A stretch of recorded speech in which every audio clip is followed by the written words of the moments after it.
Big boss అనేది ఒక real emotion. ఏదైనా ఒక జెన్యూన్ ఎమోషన్ అంతే. ఏది ఫేక్ చేయాలనుకున్నా తెలిసిపోద్ది.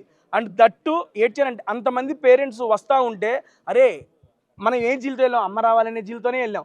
అటువంటిది మా అమ్మ రావట్లేదు, మిగిలిన వాళ్ళందరూ వస్తున్నారంటే ఎలా తీసుకోగలని చెప్పు. ఒక క్లోజ్డ్ సర్కిల్లో ఒక 10 మందే ఉంటాము. మన అనుకునే వాళ్ళు ఇంట్లోకి రావట్లేదు, అరే మనం వచ్చిందే దీనికే, దీనివల్ల వేస్ట్ అయిపోయిందనే బాధ గుర్తుకొచ్చినప్పుడల్లా ఆటోమేటిక్గా కళ్ళంటే నీళ్ళు వచ్చేస్తాయి. అండ్ ఇంకోటి, పృథ్వీ వాళ్ళ మదర్ వచ్చేటప్పుడు వాళ్ళ అమ్మగారు ఇలా నడుచుకొని వస్తుంటే గేట్లోంచి మనకి కేజీఎఫ్ మ్యూజిక్ పెట్టారు. మీకు తెలియదు ఏముంది, పాటలు పెడితే నుంచోనే ఉన్నా కారుతానే ఉన్నాయి. అది ఒక రియల్ అండ్ జెన్యూన్ ఎమోషన్స్ అండి. దాన్ని ఎవడూ ఫేక్ చేయలేడు. దట్టు నేను బిగ్ బాస్ హౌస్లో బిగ్ బాస్ అడిగాడు, మీ అమ్మ వచ్చింది నీకు ఎలా అనిపించిందని.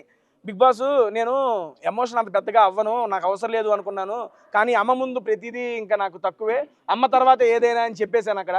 ఎందుకంటే అమ్మ అనేది రియల్ ఎమోషన్ అండి, ఎవరికైనా తెలుసు. ఎవరు అడిగినా అది కాదనరు.